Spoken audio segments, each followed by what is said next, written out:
yeah, now I'm going to discuss a little about anxiety. And yeah, my presentation revolves a little bit around the same notes of the presentation before, but it's specifically on climatic anxiety. And there's this term, solastalgia, which has been coined recently, and I think it's quite helpful to reflect on it, especially during this day. So we can start from this simple question. I mean, how would you feel if the place around you suddenly change completely, if it becomes hostile, inadequate, and it doesn't satisfy your need? So this is basically what the solastalgic feeling is or responds to. In this paper, I would like to show you how it is to experience this kind of feeling, and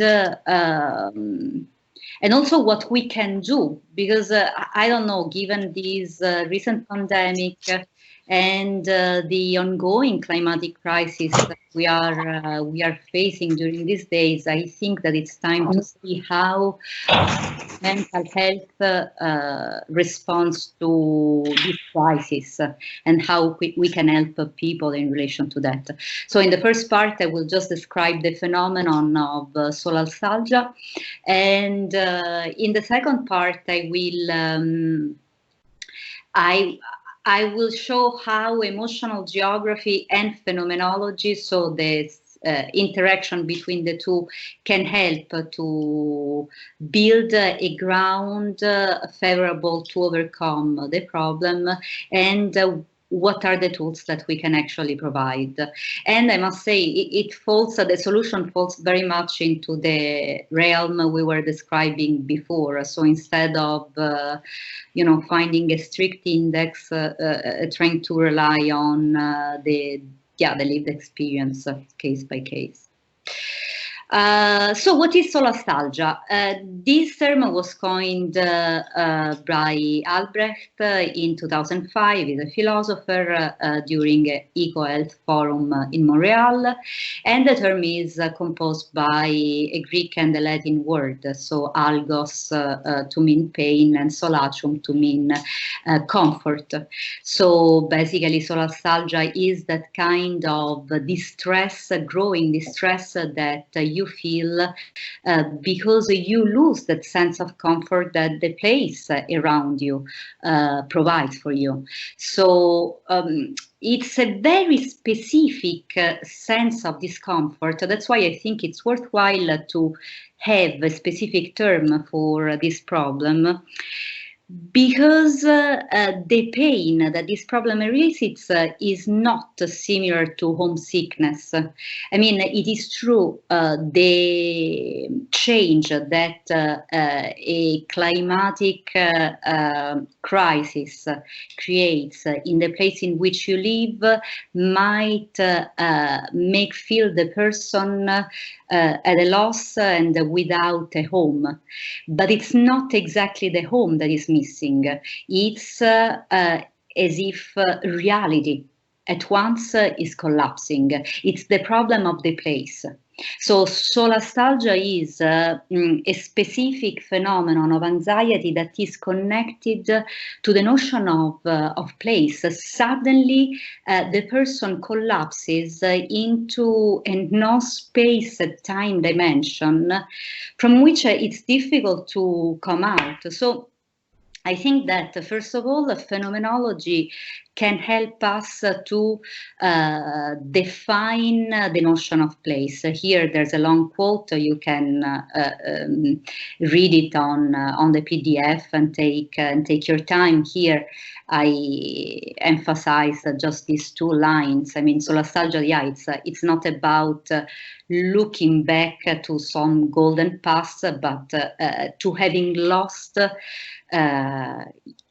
the home, where the home indicates a space of existence, indicates the place in which you can be who you are, the space in which you can unfold, express your being. So Solastalgia creates this sense of deep loss for the present and the future, and it creates a strong sense of grief and disappointment toward the possibility of building new lived experiences. So it's quite a strong phenomenon. Here, Albrecht describes two forms of two triggers of this kind of phenomenon, one acute and one chronic. I must say, as a person who comes from Roma and has lived in Rome, I might have experienced the chronic one. The chronic trigger that can lead up to solastalgia is the ongoing degrading of a space. So you don't realize what's going on until you feel that your needs, your existential, practical, biological needs are not completely met. So pollution, or I don't know, the crisis that has been generated by this virus is even more evident. Unfortunately, the northern part of Italy seemed to have experienced a higher level of smog and pollution, and that led to the widespread of the virus. So there's this ongoing change, a constant change that is unwanted. You don't experience it immediately, but suddenly you realize that you don't have a space that can meet your needs, in which you can thrive, in which you can survive, in which you can be as you used to. Or there's the acute trigger, so the climatic disaster, flooding, I don't know, earthquakes, the wildfires in California. Suddenly you realize that you cannot go out anymore. You cannot enjoy the space in which you used to live. Here clearly a rhetorical question: does climate change affect our mental health? Oh yes, of course. There are studies that have been done since even before that this word and this phenomenon was brought up, that shows that actually there's a correlated level of suicides and global warming. As simple as that. So without arriving at the point of having your neighborhood or your country devastated by a drastic climatic change, the global warming already seems to be enough to elicit lower moods and distressing experience that can lead up to suicides.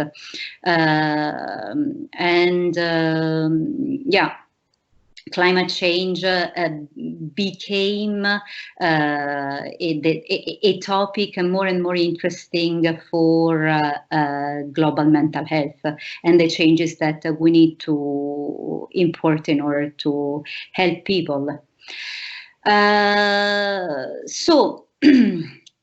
Let's try to see now how we can help people who experience this very specific kind of anxiety.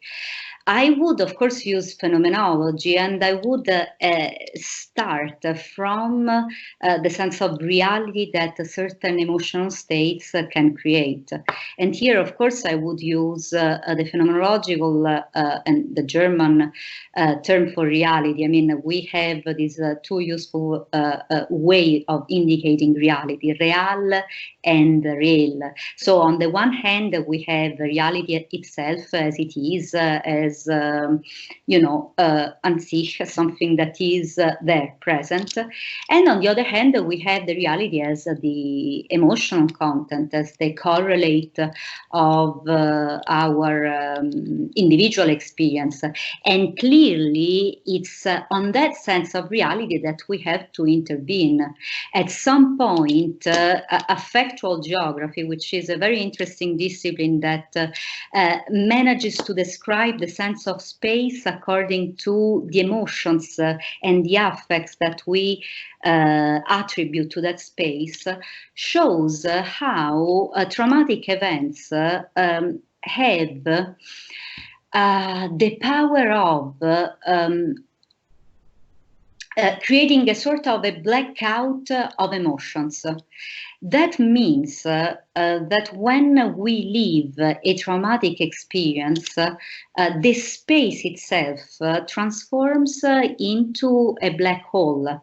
So there's not anymore the sense of time, the sense of linear time, present, past, and future all collapse into a hole that is inside ourselves. So the reality, the emotional reality, the reality as intentional content, as experience content, that we generally expand into past, present, and future experience, into a number of harmonious emotions and feelings, suddenly collapse into this black hole. Here there's the emotional black holes. I took this expression from Smith. It's as if there's a magic wand that suddenly stretch and compress the fabric of the world of the people experiencing this problem into a non-space.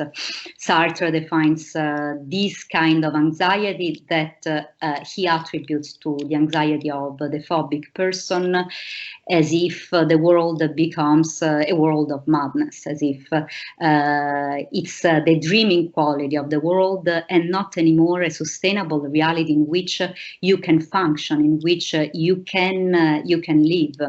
Here again, there's another beautiful quote from Sartre. This kind of collapsing emotions, this non-breathing feeling that starts accompanying the life of the person experiencing solastalgia is a persistent one.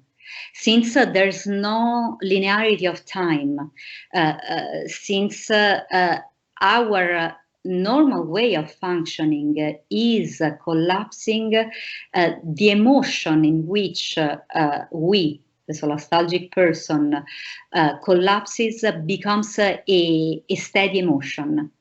It becomes extremely difficult to bring the person out of that state, because only that black hole, only that emotion, only that present is real. So one cannot get out of the emotion as one pleases. If we are really to be seized by horror, we have not only to mime it, we must be spellbound and filled to overflowing by our own emotion. So here I feel like comparing, especially for acute solastalgic problems, to compare the sense of emotional oppression that the person feels to the oppression that a phobic person might feel. Here I cited a few excerpts from people who actually seems to suffer from this problem. There's a Jungian psychotherapist who put together this website, which I found extremely helpful, where people write about the dreams that are connected to this sort of climatic anxiety, and there's a long list. Here I chose just this excerpt. So as you can see, there's the dominant tone is a dark one, so there are dark clouds. There's rain, and suddenly the clouds disappears, or better, the clouds are below us, and we are rolling on the street. So there's a sense, of course, of powerlessness.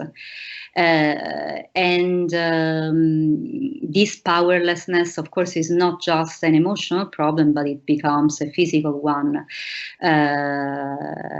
Albrecht presented this excerpt in which Brenda explains how finding herself suddenly without a place, a space where to function, simply creates, of course, a blockage in her life, in the way in which she can experience life, and that, of course, has repercussions to her physical well-being as well.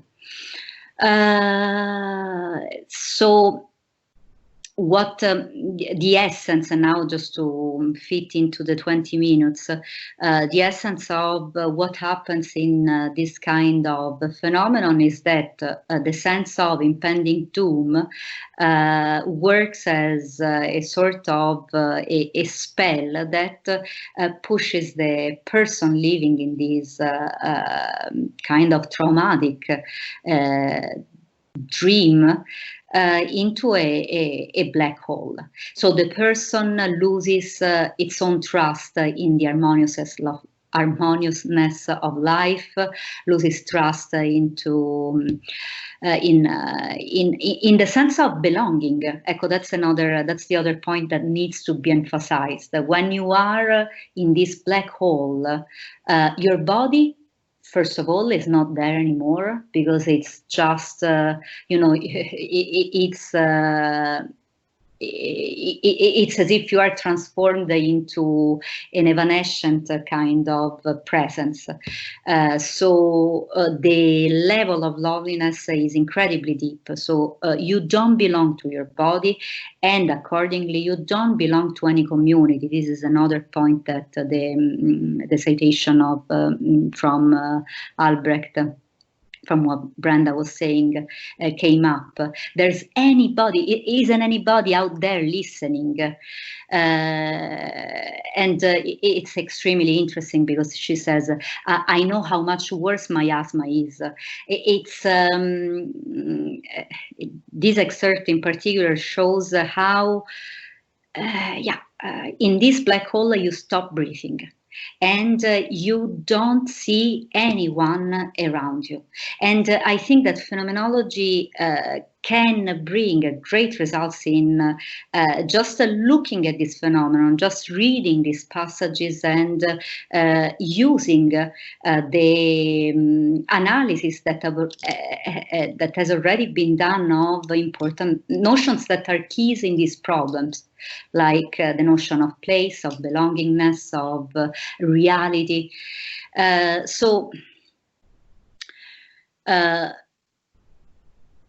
Cognitive behavioral therapy has been tried out to fix this problem. So what they did was to work on catastrophic misinterpretations of the somatic sensations that people involved in people suffering from this problem can feel. So you try to work on what you are feeling and giving to what you're feeling the interpretation that allows you to cope with the problem, and so on. Which, yeah, it can be easily applied also in during this traumatic experience that all of us lived to a different extent while we were living the lockdown during the virus. That can certainly help.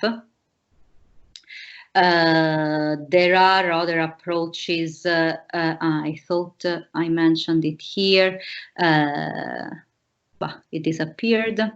Barlow, for example, proposes acceptance theory.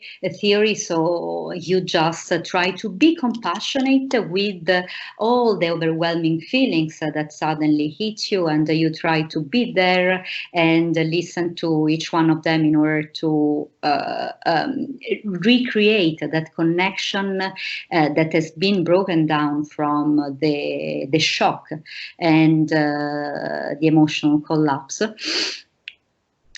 And certainly phenomenology, as I was mentioning before, can be integrative to these more traditional approaches. So certainly cognitive behavioral therapy can help, certainly a compassionate approach can help, but what we have with phenomenology is the richness of a tradition that has explored in such a depth so many important key existential notions that can help people to restore the sense of belongingness to the lost place. So certainly people who are living a traumatic experience need material help. So if there's been a flooding, you need the practical help of having a place where to sleep and so on. But at the same time, rebuilding the sense of belongingness to the place, being able to see the place as it is in the case of chronic solastalgic problems, in which you are detached from the place because there's the place in your mind that was like that, and suddenly you realize that it's not anymore there. So you have to repristine the sense of belongingness. And as we were mentioning in the talk before, concepts like interaffectivity, intersubjectivity are absolutely essential for this kind of approach. My personal experience, I work as a philosophical counselor during the lockdown. I would never expected so many calls and so many people in need. And it's this kind of anxiety, suddenly the sense of interconnection, the sense of correlation disappears, and as a caregiver, as a therapist or a counselor, whatever, reestablishing through art, music, conversations, reading, an interaffective space is extremely important to ground again the person in the place and bring the person out of that emotional black hole, and from there reconstruct a sense of spatial-temporal space, a sense of place that is coherent and congruent with the intentional lived experience of the person feeling loss. Yeah, this was my last slides. Thank you for listening, and I look forward to your comments. Thank you. Thank you. Thanks a lot, Susi. That was very timely.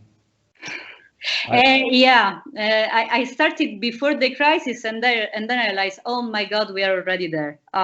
Yeah. Yeah.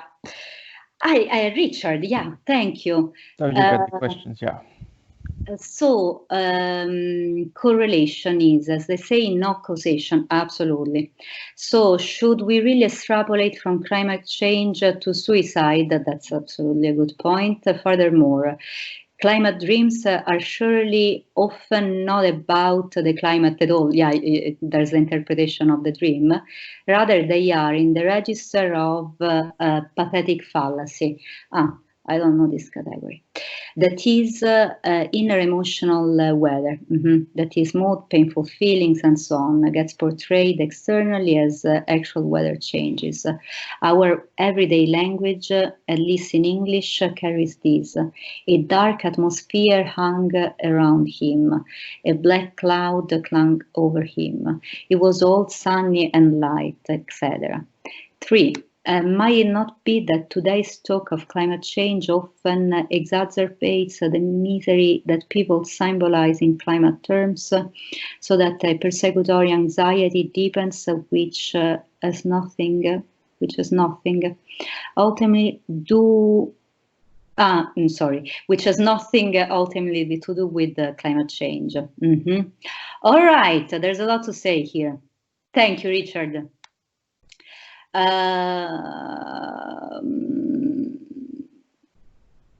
So suicides.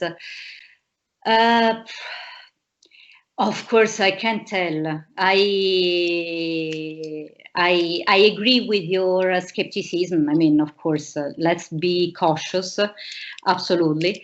And as a person who lives in Roma, went to California, and then is living in Switzerland, oh my God, I feel that climate can have a toll on my emotional stability. So I can see how a persistent climate change, and if you are, if you feel that your roots are in that place and you are not anymore in control, think of a person with obsessive compulsive disorders. Oh my God, I feel for them. Suddenly they cannot stick to the plan, right? Because the world around them is changing, because very basic things that used to be in that way always are changing. So yeah, of course I'm cautious. I can see how it's going to become more and more a problem, a setting problem, a background problem, something we have to adjust to, because we have already so many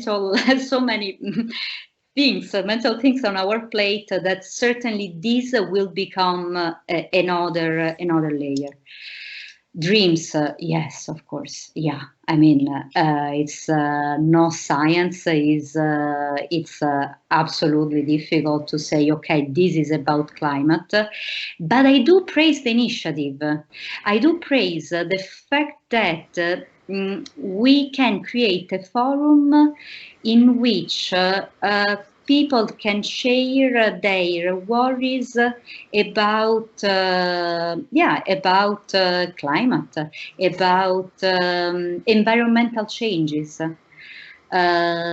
because that might raise, the sense of responsibility, the sense of meaning, the sense of belongingness to a place, and of course, there might be some kind of I don't know how to put it in a gentle way. Some kind of tangential direction that we can take, because of course we talk about dreams and it's not about that, and we put very much of what is instinct, sensations, feelings, and as you were saying in the last point, the climate becomes a kind of persecutory topic on which we add and we project all the messiness that is inside. So yes, certainly can become that kind of pot. But for example, with this virus, we experience that kind of pot. I mean, it's what I love about phenomenology is that you can put under a microscope a certain lived experience and see all the layers of this lived experience. And I smell that soon we have to add this layer. That is the layer of the climatic anxiety. Because, you know, even just simply, you have to wear a mask. Have you seen how many crazy reactions that creates? And this is certainly, okay, something that belongs to my, all the messiness of my personality, my structure. But okay, on top of that, there's this layer. And I think it could be interesting if we get ready. In the sense that if we understand how climatic anxiety plays into that. All right, thank you. I answered. All right, I see that there are two more. Oh la la, I missed plenty of questions. Anna, thanks for this. Thank you. What might Sartre phobia read through Solastalgia do to compromise or affect our relation to other people as a part of our experience of spatial belonging? Oh my God, I cannot read with the right intonation. What might Sartre's phobia read through Solastalgia do to compromise? Ah, okay, now I do. Or affect our relation to other people. Mm-hmm. Basically, what Sartre said. So, of course, Sartre didn't. To breaking up. Okay. Yeah, enough you well. Who knows? Vabbè, I go. So Sartre doesn't talk, of course, about Solastalgia because it's very new. I took the freedom to compare Sartre to the Solastalgia to a phobic experience because of the lived experiences that I was reading, and it seems that what it creates is that there are a number of affects that trigger the reaction of abandoning the body. And when the body is abandoned, then the other people are abandoned too. The sense of belonging, it's the nothingness. So basically, you become, you are part of this swirl that pushes you away from any kind of center. Yeah, you are cut off from your own lived experience. I don't know if I answered your question, Anna.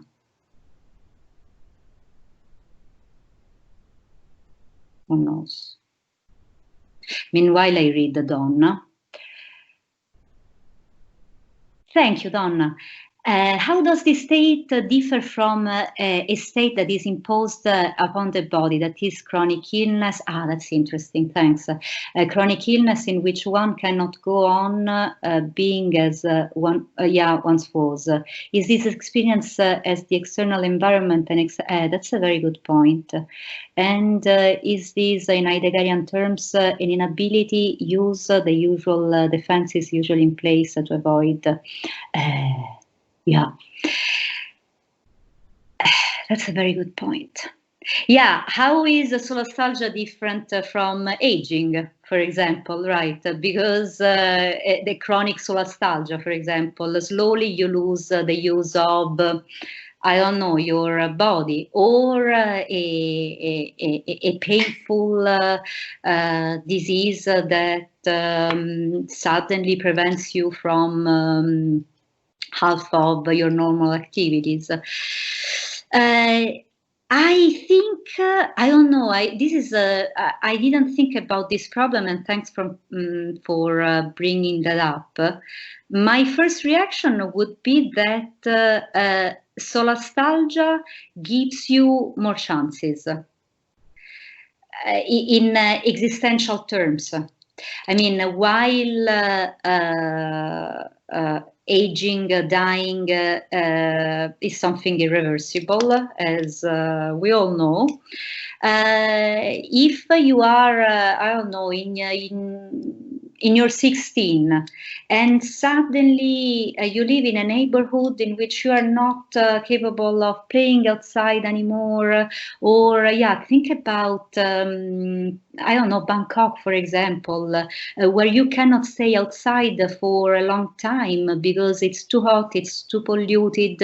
Well, Bangkok is still decent, but it is dramatic, but you can work on it. I mean, also if you are aging, but aging gives you that time. I mean, if you are in your 80, okay, there's a key factor that is that period of time. If you are in your 16 and suddenly you realize that your resources, your existential resources are shrinking, you have a wider array to refer to in order to recover. This is the first instinctive reaction to your question, but I don't know. But it's, who knows? Okay, I'm glad I answered. Camillo, how can a phenomenological-based therapeutic intervention could help an individual suffering from solastalgia? Yeah, so when suddenly I happened to be sitting in front of my computer the whole day during the crisis, it was completely unexpected because, I mean, who wants to do philosophical counseling? Yeah, a few people, but not that many. I was fully booked through days and days. I was really surprised. So I said, okay, I have to come up with an approach, a system. And certainly I noticed that phenomenological interviewing is absolutely essential at the beginning to enter the worldview of the person. Because the person sitting in that room, confined in that house, has a worldview that you cannot give for granted, is the new space. So that person feels that he's without space, but the space is already there. So you need to enter and show the doors to the various rooms of that space. I had women suffering from domestic violence, I don't know, couples fighting every day. Of course, I, as a counselor, as a philosophical counselor, I don't go into serious problematics. I mean, I try to remain on thinking problems, on approaches to lived experience. So my approach was limited to help them to think through the not created in their experience. So what was the problem? What was the place where their sense of space, their sense of a safe place, their sense of intersubjectivity, interaffectivity got stuck? So the first part was the phenomenological interview, and then I tried to give the persons the tools to belong. To recover interaffectivity, to recover the sense of, your own body and your body in contact with other bodies. Valeria is going to talk after me about the loss of the sense of the body, which I think is absolutely key to this problem, and so on and so on. I hope it helped. Now I have my usual 2 clients a week, which feels much better. But at the time, it seemed like, okay, we are going through a theoretical crisis as well. Roxana, nice to have you here. Unfortunately, I don't see you still. What sort of notion of place and space you use in your account? Heideggerian one, is it an experience of displacement or complete loss of place that is characteristic of solastalgia? I would say, Roxana, yeah, this is a good point. See, I should make it clear in the paper.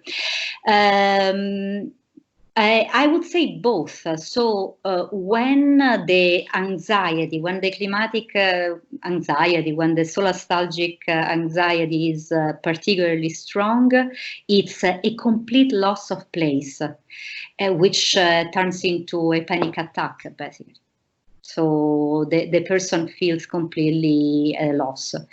Often is a displacement. So you are, of course, incapable of seeing what you have. I'm obliged to wear this mask. The mask becomes your place, becomes everything. It becomes yourself. It's incredible the emotional charge that the shock related to a specific part of the place has. So as a therapeutic approach, you need to open up that place. And to do that, more than Heidegger, I'm a more Husserlian kind of person. I use Husserl, space and thing. So I really try to bring space as the time connotation of this now. So this now has a protension and a retention. Let's see, let's stay in this now, let's see where it protends, what is retaining, and let's try to see what kind of richness comes from this now. And it seemed it helped during this time of crisis. Of course, if somebody is if somebody is experiencing acute problems, of course, the first help is giving this person material support. I saw another. I saw Andrew is typing. Oh, yeah. I think. Thanks, Susi. I see Andrew's typing too, but we gotta finish, and we can just read what Andrew said. Susi, thank you. That was excellent, very interesting and helpful. So we may give Susi another tap in the keyboard. Thanks.